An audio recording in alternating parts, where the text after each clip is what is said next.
મિત્રો, હું બકુલેશ ભટ્ટ ધર્મની સફરમાં આપ સૌનું હાર્દિક સ્વાગત કરું છું.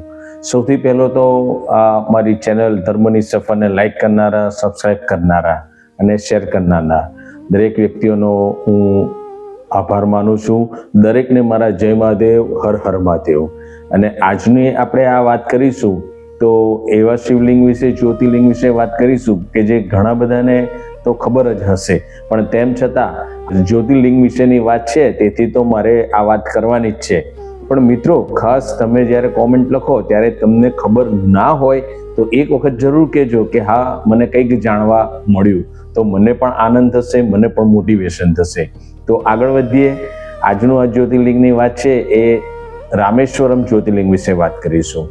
જે રામ ભગવાને જેને જ્યોતિર્લિંગની સ્થાપના કરી હતી તે રામેશ્વર, ભારતના દક્ષિણના દરિયા કિનારે રામેશ્વરમ નામની જગ્યા છે. ત્યાં આગળ રામેશ્વર જ્યોતિર્લિંગ આવેલું છે. અને રામેશ્વર જ્યોતિર્લિંગ વિશેની જો વાત કરીએ તો શ્રી રામ ભગવાન 14 વર્ષ વનવાસની અંદર હતા.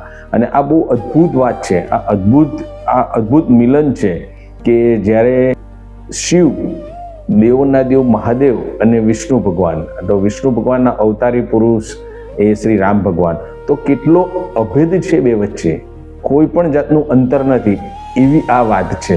અને એવું એમણે ઉદાહરણ આપણી માટે આ પૂરું પાડ્યું છે આ લોકની અંદર. એમની વાનર સેના લઈને શ્રી રામ ભગવાન દરિયા કિનારે પહોંચે છે, કારણ કે લંકાપતિ રાવણે સીતા માતાનું અપહરણ કર્યું હતું, તો યુદ્ધ તો થવાનું જ હતું. અને યુદ્ધની ચિંતામાં દરિયા કિનારે પહોંચ્યા પછી શ્રી રામ ભગવાન વાનર સેના, હનુમાન દાદા સહિત તેમના નળ, નીલ ને બધા જ જોડે ત્યાં આગળ પહોંચ્યા. અને એ ખૂબ જ વિચારમાં હતા, ખૂબ જ વિચારમાં કે આ ભેદ દરિયો છે, કેટલો મોટો દરિયો છે, આ દરિયાને કેમનો પાર કરવો, એ માટે શું કરવું. રાવણ તો પોતે ઘણો શક્તિશાળી છે, એ પણ મહાશિવ ભક્ત છે. અને એવો શિવ ભક્ત છે કે જેણે તસલી આંગળીથી કૈલાસપતિ શિવને ઊંચા કર્યા હતા, જેને ત્યાં આગળ આટલા બધા ગ્રહો બાંધેલા છે, ઇન્દ્રદેવને પણ જેણે જીત્યા છે, તેવા રાવણની સામે હું કેમનો જીતું અને હું શું કરું. તો આ વિચારમાં એ દરિયા કિનારે ઘણા બધા વિચારશીલ થઈ ગયા હોય છે અને પોતાને એકદમ તરસ લાગે છે. એટલે નાના ભાઈ શક્તિશાળી શ્રી લક્ષ્મણને એ કહે છે કે મારે જળ પીવું છે. અને એ વાનર સેનાને બતાવીને કહે છે કે જળ પૂરું પાડો.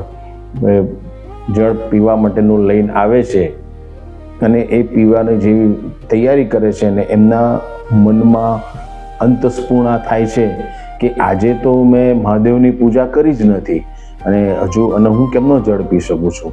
અને આ વિચારમાં તે વિચારે છે કે મારે હવે તો અહીંયા મહાદેવની પૂજા કરવી જ પડશે.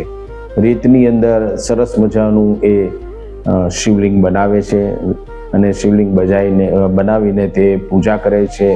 શિવ ભગવાનને આહ્વાન કરે છે, શિવ ભગવાનની ઘણી વિનંતી કરે છે કે હે દેવોના દેવ, હે મહાદેવ, રાવણ પણ આપનો ભક્ત છે અને હું પણ આ એક ધર્મ યુદ્ધ છે કે જેની અંદર મારે રાવણ જેવા રાક્ષસ ઉપર વિજય મેળવવાનો છે.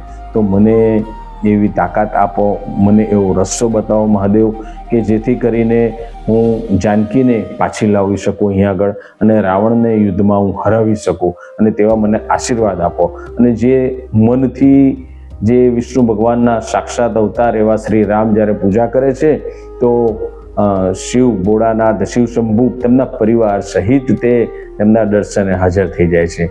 શ્રી રામ ભગવાનને તે આશીર્વાદ આપે છે અને કહે છે કે આપનો વિજય થાય અને વરદાન આપે છે. અને વરદાન કહે છે કે માગો બીજું કંઈ.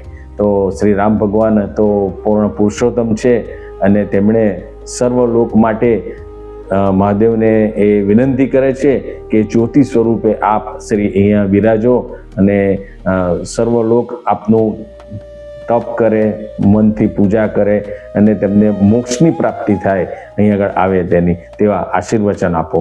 મહાદેવ ત્યાં આગળ જ્યોતિ સ્વરૂપે બિરાજેલા છે. ખૂબ જ મોટું મંદિર છે, દરિયા કિનારે, દરિયાના તટને અડીને જ આવેલું છે. તો મહાદેવના આ આશીર્વાદ લઈ અને દરેક કામ પૂર્ણ તેમના થાય છે. શ્રી રામ ભગવાનના વાનર સેના પણ પહોંચી શકે છે અને જાનકી માતાને પણ પાછા લાવી શકે છે. તો મિત્રો, આ વાત કદાચ તમને ખબર હશે કે નહીં, મને અચૂક કોમેન્ટમાં જણાવજો. અને નવી વાત લઈને આવું નવા જ્યોતિર્લિંગની, ત્યાં સુધી દરેકને મારા હર હર મહાદેવ, જય મહાદેવ.